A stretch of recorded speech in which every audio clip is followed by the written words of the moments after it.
Kā darbojas antenas un raidītāji?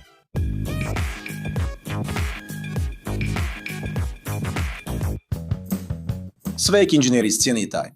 Iedomājieties, ka izstiepjot roku, jūs varat uztvert vārdus, attēlus un informāciju, kas plūst garām. Apmēram to pašu dara antena. Tā ir metāla stienes vai šķīvis, kas uztver radioviļņus un pārvērš tos elektriskos signālos, kas darbina piemēram radioaparātu, televizoru vai telefona sistēmu. Tādas antenas kā šī dažreiz sauc par uztvērējiem. Raidītājs ir cita veida antena. Antena, kas veic uztvērējiem pretēju funkciju. Tas pārvērš elektriskos signālus radioviļņiņos, lai tie varētu ceļot dažreiz tūkstošiem kilometru apkārt Zemei vai pat doties kosmosā un atgriezties. Tāpēc antenas un raidītāji ir atslēga gandrīz visām mūsdienu telekomunikāciju formām. Bet kā darbojas antenas? Pieņemsim, ka jūs esat radiostacijas vadītājs un vēlaties pārraidīt savas programmas visai pasaulē. Bet kā jūs to izdarāt? Jūs izmantojat mikrofonus, lai uztvertu cilvēku balsu skaņas un pārvērstu tās elektriskajā enerģijā. Jūs paņemat šo elektrību un, runājot vispārīgi, liekat tai plūst pa augstu metāla antenu, nodrošinot tai jaudu. Bieži vien, lai tā varētu ceļot tik tālu, cik jums nepieciešams pasaulē. Kad elektroni elektriskajā strāvā šūpojas uz priekšu un atpakaļ pa antenu, tie rada neredzamu elektromagnētisko starojumu radioviļņu veidā. Šie viļņi daļēji elektriski un daļēji magnētiski ceļo ar gaismas ātrumu, nesot līdzi jūsu radioprogrammu. Tagad, kas notiek, kad es ieslēdzu savu radio mājās, dažus kilometrus attālumā? Radioviļņi, kurus jūs sūtāt, plūst caur metāla antenu un liek elektroniem kustēties uz priekšu un atpakaļ. Tas rada elektrisko strāvu, kas savukārt tiek pārvērsts signālā, ko jūsu radio iekšējie elektroniskie komponenti atkal pārvērš skaņā, kuru var dzirdēt. Raidītāji un uztvērēja antenas parasti ļoti līdzīgas pēc konstrukcijas. Piemēram, ja jūs izmantojat kaut ko līdzīgu satelīta tālrunim, kas var nosūtīt un saņemt videozvanu vai telefonu zvanu uz jebkuru citu vietu uz Zemes. Izmantojot kosmiskos satelītus, signāli, kurus jūs pārraidāt un saņemat, iet caur vienu un to pašu parabolisko antenu. Paraboliskā antena ir īpaša veida antena bļodas formā, un to precīzāk sauc par parabolisko reflektoru, jo antena ir izliegtā formā, ko sauc par parabolu. Tomēr raidītāji un uztvērēji izskatās ļoti atšķirīgi. Televīzijas vai radio pārraides antenas ir milzīgi masti, kas dažkārt sniedzas simtiem metru augstumā, jo tām ir jānosūta spēcīgi signāli lielos attālumos. Bet jums mājās pie televizora vai radio nav nepieciešams nekas tik liels, jo daudz mazāka antena paveiks darbu ļoti labi. Viņi nevienmēr pārvietojas pa gaisu no raidītāja līdz uztvērējam. Atkarībā no tā, kādas viņu frekvences mēs vēlamies nosūtīt, cik tālu mēs tās vēlamies nosūtīt un kad mēs to vēlamies darīt. Un kādam jābūt antenas garumam?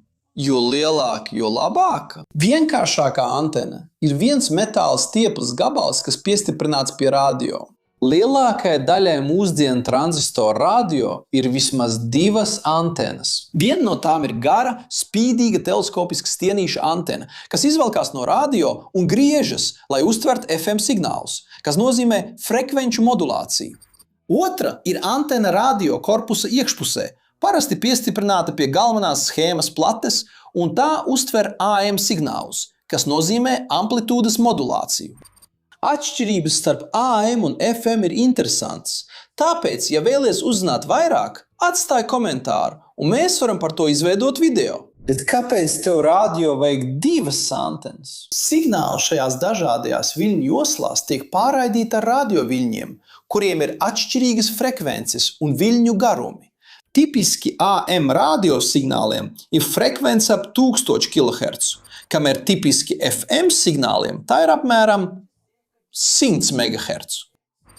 Tātad tie vibrē apmēram 100 reizes ātrāk. Tā kā visas radioviņņi ceļo ar tādu pašu ātrumu kā gaisma, kas ir aptuveni 300,000 km/sekundē, AM signāliem ir viļņu garums, kas ir aptuveni 100 reizes lielāks nekā FM signāliem.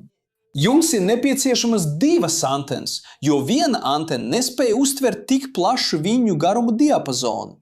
Tieši viļņa garums vai radioviļņu frekvence, kuru mēģināt uztvert, nosaka, kāda izmēra un tipa antena jums jāizmanto. Vispārīgi runājot, vienkāršas antenas garumam jābūt aptuveni pusei no to radioviļņu viļņa garuma, kurus mēģināt uztvert. Taču dažas tehnoloģijas ļauj izgatavot antenas, kuru garums ir ceturdaļa no viļņa garuma, kā arī kompaktas miniatūras antenas, kuru garums ir aptuveni 10. daļa no viļņa garuma. Un membrānas antenas, kas ir vēl mazākas, bet mēs šeit detaļās neiedziļināsimies. Antenas garums nav vienīgais faktors, kas ietekmē viļņu garums, kurus jūs uztversiet. Tas ir tāpēc, ka ja mums būtu radio ar fiksētu antenas garumu, tas spētu uztvert tikai vienas stacijas signālu. Antena no vadu signālus uz uztvērēju iekšējo noskaņošanas ķēdi, kas ir izstrādāta, lai uztvertu konkrētu frekvenci un ignorētu pārējās.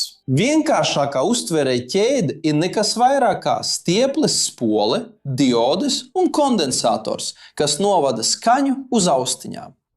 Ķēde reaģē vai rezonē tajā frekvencē, uz kuru esat noskaņojies, un ignorē lielākas vai mazākas frekvences. Mainot kondensatoru vērtību, jūs varat mainīt rezonances frekvenci, un tieši tas ļauj jūsu radio noskaņoties uz citu staciju. Antenas uzdevums ir uztvert pietiekami daudz enerģijas no garām ejošiem radioviļņiem, lai ķēde varētu rezonēt pareizajā frekvencē. Vienkāršākās radioantenas ir tikai garas, taisnas stieņi, kurus dažreiz sauc par monopoliem. Daudzas iekštelpu TV antenas ir dipola formā. Metāla stienis, kas sadalīts divās daļās un saliec horizontāli, tā, ka tas nedaudz atgādina cilvēku, kurš stāv ar izstieptām rokām horizontāli. Sarežģītākām ārējām TV antenām ir vairāk šādi dipoli, kas izvietoti gar centrālo balsta stieni. Citas konstrukcijas ietver apaļas stieples cilpas un, protams, paraboliskās antenas. Bet kāpēc ir tik daudz dažādu konstrukciju? Acīm redzot, viļņi, kas sasniedz raidītāja antenu, ir tieši tādi paši, neatkarīgi no antenas formas un izmēra. Atšķirīgs dipola raksts palīdzēs koncentrēt signālu, lai to būtu vieglāk uztvert. Šo efektu var vēl vairāk pastiprināt, pievienojot atvienotus fiktīvus dipolus, kas pazīstami kā direktori un reflektori, kuri atstaro vairāk signāla uz uztverošajiem dipoliem. Viņiem trūkst iespējas izveidot ķēdi tā sauktajos monopolos. Daudz nonāk pie balsa stieņa. Tie ir dažādu formu un izmēru. 3 antenu īpašības ir īpaši svarīgas – to virzieniskums, pastiprinājums un joslas platums. Sāksim ar virzieniskumu. Dipoli ir ļoti virzieniski, jo tie uztver radioviļņus, kas pārvietojās perpendikulāri attiecībā pret tiem.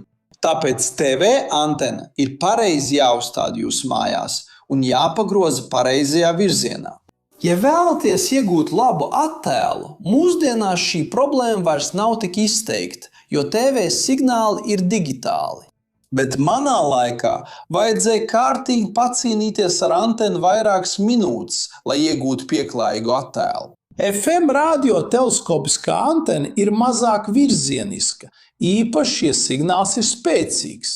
Ja jūs to pavēršat tieši uz augšu, tā uztvers labus signālus gandrīz no jebkura virziena. AM ferīta antena radio iekšpusē ir daudz virzieniskāka. Lai gan ļoti virzienisks antenas var šķist apgrūtinošas, ka tās ir pareizi izlīdzināts, tās palīdz samazināt traucējumus no blakus esošām stacijām vai nevēlamiem signāliem, kas atrodas tuvu tam, ko mēģināt uztvert. Bet virzieniskums nevienmēr ir laba lieta. Padomājiet par savu mobilo tālruni. Jūs vēlaties, lai tas spētu saņemt zvanus neatkarīgi no tā, kur atrodaties, attiecībā pret tuvāko mobilo sakaru torni, vai arī uztvert ziņas neatkarīgi no tā, kurā virzienā tas ir pagriezts, kad tas atrodas jūsu somā. Tātad ļoti virzieniska antena nav laba izvēle. Tāpat arī GPS uztvērējiem, kas nosaka jūsu atrašanās vietu, izmantojot signālus no vairākiem kosmosa satelītiem. Tā kā signāli nāk no dažādiem satelītiem, kas atrodas dažādās vietās debesīs, tad atkal ļoti virzieniska antena nebūtu noderīga. Antenas pastiprinājums ir ļoti tehnisks rādītājs, bet vispārīgi runājot, tas nozīmē, cik lielā mērā tā pastiprina signālu. Televizori parasti uztver vāju un spoku līdzīgu signālu pat tad, ja antena nav pievienota. Tas notiek tāpēc, ka metāla korpus un citas detaļas darbojas kā pamata antena, kas nav vērsta nevienā konkrētā virzienā un pēc noklusējuma uztver kaut kādu signālu. Pievienojiet piemērotu virziena antenu un jūs saņemsiet daudz labāku signālu. Pastiprinājums tiek mērīts decibelos, un jo lielāks pastiprinājums, jo labāk ir uztvere. Televizoru gadījumā jūs iegūstat daudz lielāku pastiprinājumu no sarežģītas ārējās antenas nekā no vienkārša dipola.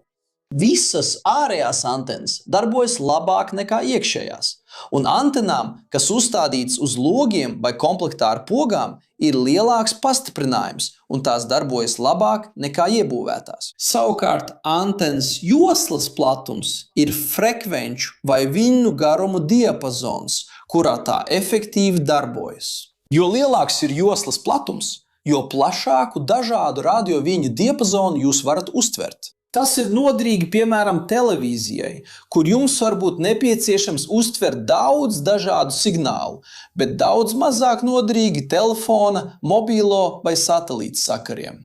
Kur viss, kas jums ir nepieciešams un interesē, ir ļoti specifisks radioviļņu pārraides signāls diezgan šaurā frekvenču joslā. Ja jūs esat ticis līdz šai vietai un jums patika video, neaizmirstiet abonēt, ja vēl neesat abonējis. Nospiediet patīk un ieslēdziet paziņojumu zvaniņu. Un ja jums šķiet, ka mūsu saturs ir interesants, apsveriet iespēju kļūt par biedru, lai palīdzētu mums turpināt veidot saturu šeit platformā un tikt pieminētam mūsu videoklipos. Un ja jūs meklējat personīgo un profesionālo izaugsmi, izmantojiet QR kodu šeit blakus vai saiti video aprakstā. Lai iegūtu piekļuvi dažādām iespējām attīstīt prasmes, kas sniegs priekšrocības jūsu karjerā. Un kā ar jums? Kāda veida antena jums ir mājās? Vai esat kādreiz cīnījies ar savu televizoru, lai atrastu signālu? Atstājiet komentāros, es vēlos uzzināt. Šeit blakus ir divas interesantas video iespējas, kuras jums noteikti jānoskatās, lai paplašinātu savas zināšanas un apmierinātu savu zinkāri. Un ja vēlaties mūs atbalstīt, nospiediet patīk, abonējiet kanālu un ieslēdziet zvaniņu, kā arī apsveriet iespēju kļūt par kanāla biedru.